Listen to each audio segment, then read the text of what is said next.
And the pilots union at American Airlines reports a significant spike in safety and maintenance-related problems at the carrier, telling pilots to be vigilant. The union's concerns are spelled out in a memo obtained by CBS News.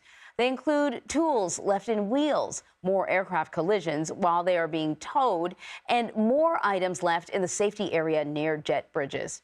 American Airlines has responded to the warning, saying, quote, "Our robust safety program is guided by our industry-leading safety management system.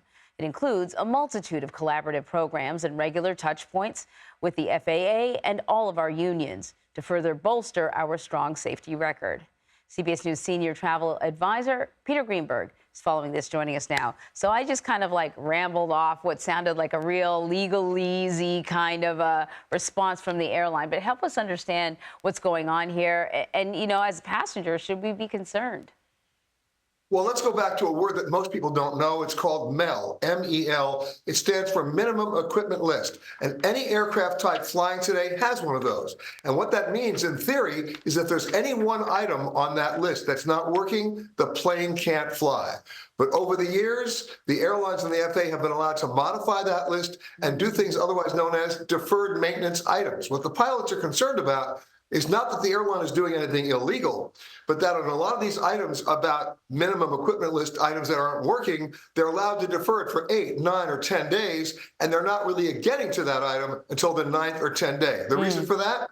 The airlines are being shortage of planes. That's the Boeing delivery service because of their assembly line being stopped. So there's a push on the airlines to do what? To push the metal, to get those planes in the air as often as they can, simply because they don't have enough of them. So what the pilot union is saying is, we need to readdress that.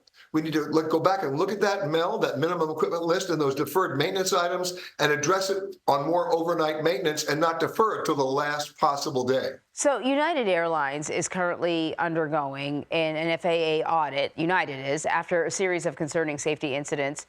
How do the problems outlined by the APA compare?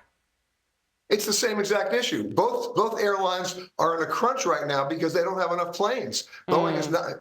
Before any of this issue happened this year, Boeing is late on their deliveries last year. So it's about aircraft utilization. How often can you use a plane before you have to bring it back for maintenance? And what the pilots are asking for is a seat at the table with their risk assessment systems and also with their quality assurance programs. They're not saying the airline is doing anything illegal or unsafe. They're just questioning deferring maintenance and deferring maintenance issues until the last possible minute. It doesn't seem like a good recipe. So, you know, between the Boeing coverage and, you know, covering this, it sure feels like there are a lot of issues happening with the airline industry related to safety.